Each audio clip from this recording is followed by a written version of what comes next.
अस्सलाम वालेकुम गाइस, कैसे हैं आप। उम्मीद करता हूं कि आप सब खैरियत से होंगे, खुश होंगे और हमारी दुआ है कि आप हमेशा खुश रहें, हंसते और मुस्कुराते रहें।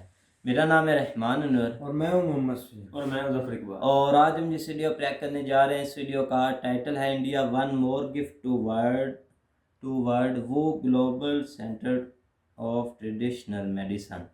तो चलो सबसे पहले वीडियो देखते हैं। अगर वीडियो पसंद आए तो लाइक सब्सक्राइब ज़रूर कीजिएगा और कमेंट में अपनी राय का इज़हार ज़रूर कीजिएगा। चलो वीडियो करते हैं शुरू।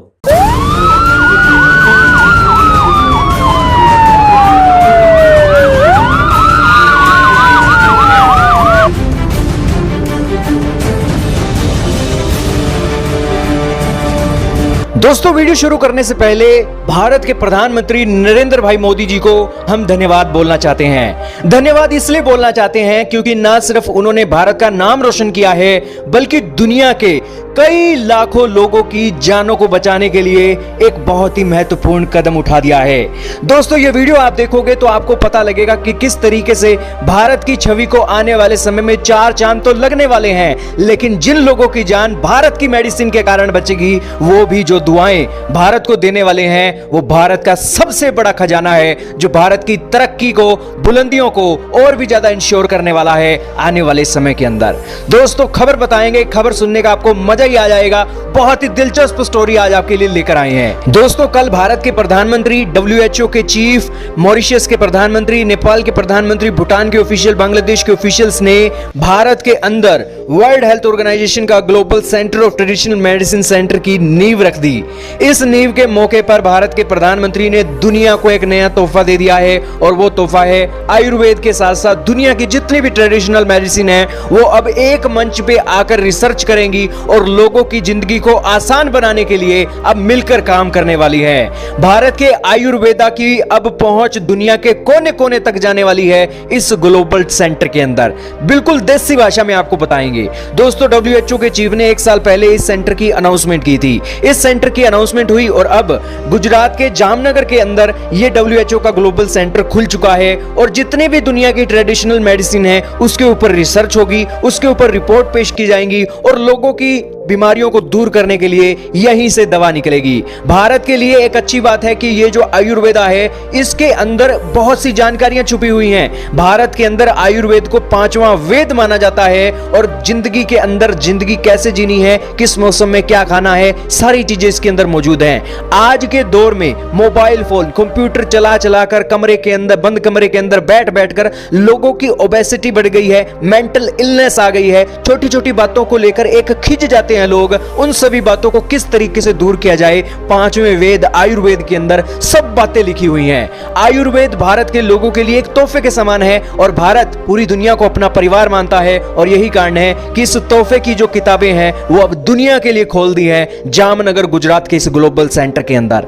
WHO के चीफ ने आयुर्वेदा, एक्यूप्रेशर, पंचकर्म, यूनानी परंपरा के अनुसार जितनी भी चीजें भारत के अंदर पारंपरिक हैं, उनका एक प्लेटफॉर्म तैयार कर दिया है। भारत के प्रधानमंत्री ने कहा है कि एनुअल ट्रेडिशनल समिट होने चाहिए, और इसी के साथ जिस तरीके से आप देखते हो कि जो आजकल की दवाइयां हैं जिनके कई साइड इफेक्ट भी होते हैं, कोविड की वैक्सीन आप देख लीजिए कि कोविड की वैक्सीन को लेकर रिसर्च करनी थी तो करोड़ों डॉलर फूंक दिए थे अमेरिका और अलग अलग देशों ने। और इसी तरीके से आयुर्वेद, जिसका कोई साइड इफेक्ट भी नहीं है, और ये आज इतना कारगर है कि लोगों की जानों को बचा रहा है, उनकी जिंदगी को बढ़ा रहा है, इसके ऊपर पैसा और फंडिंग करनी चाहिए, इसकी रिसर्च के ऊपर फोकस करना चाहिए, और दुनिया को अब आयुर्वेदा की ओर लेकर जाना चाहिए। ये बातें भारत के प्रधानमंत्री ने बोली। इसी के साथ उन्होंने कहा कि वर्ल्ड हेल्थ ऑर्गेनाइजेशन के साथ हम अपील करते हैं, क्योंकि वर्ल्ड हेल्थ ऑर्गेनाइजेशन के पास आज कंप्लीट डाटा है दुनिया का, दुनिया के अंदर कौन से लोग किस बीमारी से पीड़ित रहते हैं, और कौन सी बीमारियां हैं जो आयुर्वेद की दवा से उसका इलाज किया जा सकता है और उसका कोई साइड इफेक्ट भी नहीं है, और कौन सी ऐसी बीमारियां हैं जिनके अंदर आयुर्वेदा और इसी के साथ एलोपैथी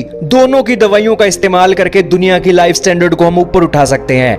दोस्तों पूरी दुनिया के अंदर ट्रेडिशनल मेडिसिन बहुत फेमस है और चाइना के अंदर भी ट्रेडिशनल मेडिसिन बहुत फेमस है। और चीन के जो एक बहुत ही अच्छे लोग थे वो भारत के अंदर आयुर्वेदा को स्टडी करने के लिए आते थे और 5 दशक पहले आयुर्वेदा की एक बहुत बड़ी यूनिवर्सिटी भी जामनगर के अंदर ही थी। यही कारण है कि वर्ल्ड हेल्थ ऑर्गेनाइजेशन का global centre of traditional medicine Jamnagar Gujarat के अंदर खोला गया है। दोस्तों आने वाले समय में आयुर्वेदा का एक्सपोर्ट बढ़ने वाला है। भारत ने एक बहुत बड़ी जिम्मेवारी अपने कंधों पर ले ली है, क्योंकि जब दुनिया को आयुर्वेदा के बारे में पता लगेगा, इस सेंटर से एनुअली रिपोर्ट पेश होंगी, सबमिट होंगे, रिसर्च होगी, फंडिंग होगी, दुनिया को आयुर्वेदा के बारे में पता लगेगा, उसकी ताकत के बारे में पता लगेगा, तो लोग आयुर्वेदा की चीजों को खरीदना चाहेंगे और उन चीजों को बेचने के लिए भारत ने यहां पर दरवाजे खोल दिए हैं और भारत ने अपनी बड़ी जिम्मेवारी अपने कंधों पर ले ली है। दोस्तों आपने देखा योगा के कारण मुस्लिम देशों के अंदर योगा बहुत फेमस हो रहा है। लोगों का लाइफ स्टैंडर्ड बहुत आसान हो गया है। जो लोग छोटी छोटी बातों में खिंच जाया करते थे, योगा करके आज वो खुद को बहुत अच्छा महसूस करते हैं।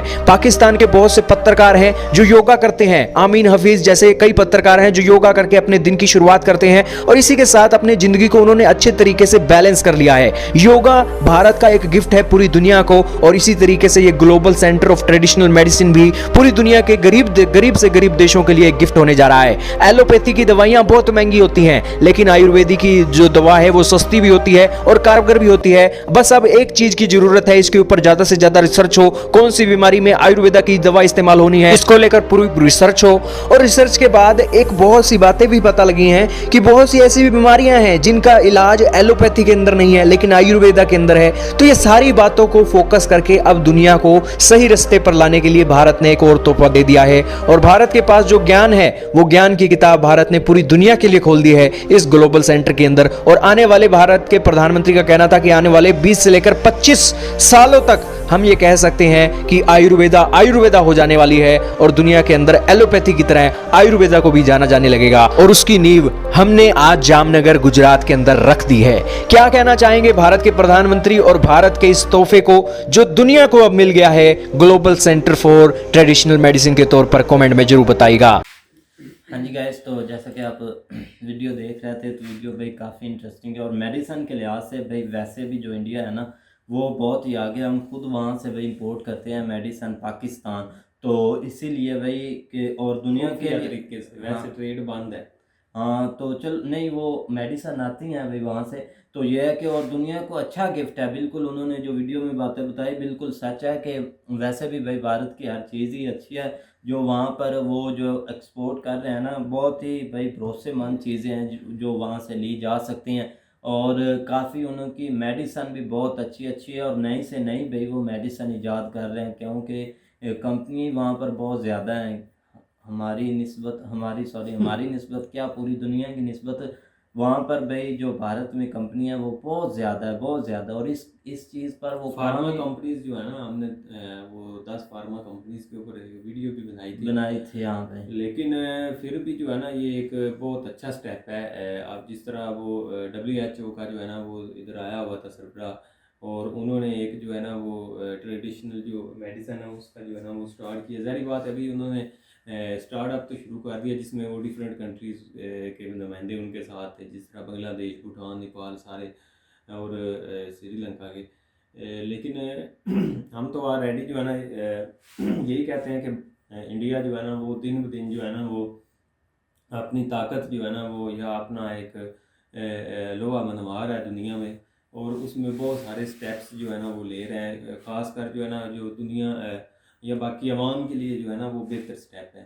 तो मेडिसिन के लिहाज से अगर अभी ये तो खैर उन्होंने स्टार्ट किया 10-15 साल जिस तरह वो बता रहे हैं लगने हैं अभी इसको जो है ना वो मार्केट में आने, लेकिन ये कि कम से कम चलो वर्किंग तो शुरू हो गई है। बिल्कुल वर्किंग होगी शुरू भाई और इससे काफ़ी लोग फ़ायदा भी उठा रहे हैं इनकी मेडिसिन से बहुत ज़्यादा भाई। और इससे अब यूएसए देखो वैक्सीन कितना एक सुपर पावर है, लेकिन फिर भी यहाँ से जो है ना वो तकरीबन 15% के 20% जो है ना वो मेडिसिन इंडिया से ही उतर जाती है।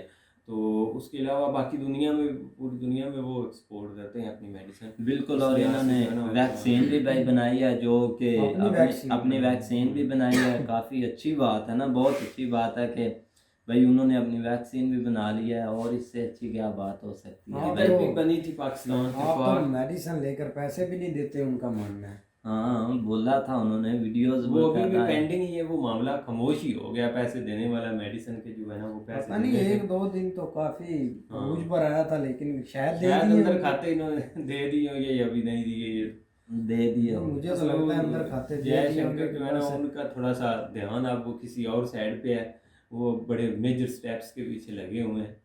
हाँ, तो वो- शायद छोटे छोटे मामले उन्होंने वैसे छोड़ दिए कि कोई नहीं, छोड़ो यार। नहीं नहीं, वो देखेंगे, लेकिन यह है कि फिर टाइम के साथ हर काम अच्छा लगता है भाई, पहले नहीं। लेकिन अच्छी बात है भाई, उन्होंने ऐसे काम अपने मुल्क के लिए कर रहे हैं, गरीबों के लिए कर रहे हैं ना।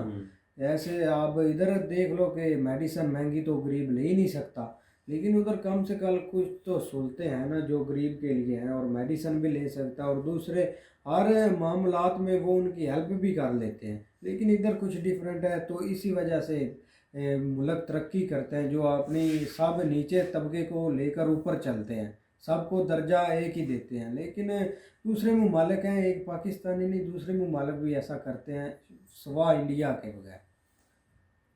कैसे भाई? ऐसे भाई है, अपना जो नीचे वाले तबके के लोग होते हैं उनको भी साथ लेकर उठते हैं। आप अंदाज़ा कर ले, इधर धर्म के लोग भी रहते हैं, लेकिन सबको एक ही दर्जा देते हैं। बिल्कुल इक्वल है हर चीज़ भाई, ऐसे ही रहना चाहिए ना। तो वो इसी लिहाज से तो इंडिया के भाई अब बेहतरी की तरफ वो जा रहे हैं, गरीबों की भाई दुआएं लेते हैं, गरीबों को देते हैं भाई। योगा की बात करें तो अब तो खैर मुस्लिम ममालिक ने भी इसके ऊपर जो है ना वो शुरू कर दिया है। तो स्टार्टिंग जो है ना नहीं, मुस्लिम ममालिक ने किया तो था सऊदीया में, लेकिन वो अभी उन्होंने काफ़ी एक्शन लिया और बंद हो गया। कुवैत ने तो ऑलरेडी पाबंदी लगा दी है, और सऊदीया भी एक हद तक उन्होंने भी पाबंदी लगा ही दी है। नहीं, ये योगा करना भाई एक अच्छी वो चीज़ कौन है। सा वो गलत चीज़ है, वो एक नहीं, किस्म गलत से तो आपने चीज़ नहीं, अब exercise उनकी भाई सोच, अब योगा, अब दौड़ना, एक्सरसाइज करना, यही योगा होता है ना। हाँ बिल्कुल, और उसके काफ़ी तरीके हैं भाई, बैठने के ऐसे करके बैठते हैं भाई, बैठे ही रहते हैं। पता नहीं मैंने उससे तो क्या खुद असर- यहाँ पर भाई लोग देखे हैं योगा करते हुए। वो बेवकूफ़ होते हैं। चलो जी, बेवकूफ़ वो किस लिहाज से? बेवकूफ़ ऐसे चुप कर बैठ जाना।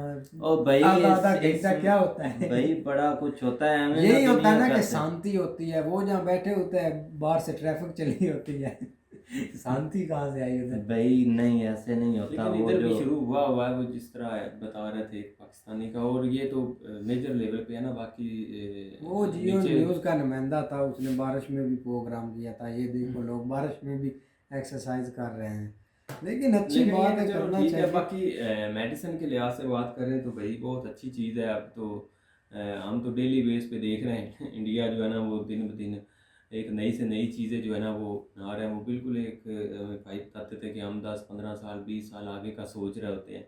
जो जब आप मतलब आप हम यहाँ से स्टार्ट करने लगे हैं तो ये वो 20-25 साल पहले कर चुके होते हैं। तो इसलिए वो इमरान खान साहब भी कहते हैं कि हम इंडिया से भी 100 साल पीछे हैं, वो जो है ना वो हमसे 100 साल आगे हैं। तो वो बिल्कुल उनकी बात ठीक है, क्योंकि वो मेड इन इंडिया वहाँ पे बहुत ज़्यादा है हर चीज़ के ऊपर। तो इधर तो खैर अभी मेड इन पाकिस्तान। तो ज़ाहिर बात है मेजर जो चीज़ें यूज़ेबल होती है, जिस तरह मोबाइल इलेक्ट्रिक या कारें वगैरह या इस तरह की चीज़ों के ऊपर जो है ना वो जब खुद बनाते हैं तो फिर पता चलता है। तो ये तो हमारी सारी इंपोर्ट में आ जाती हैं, हम सारी चीज़ें बाहर से जो है ना वो इंपोर्ट करते हैं।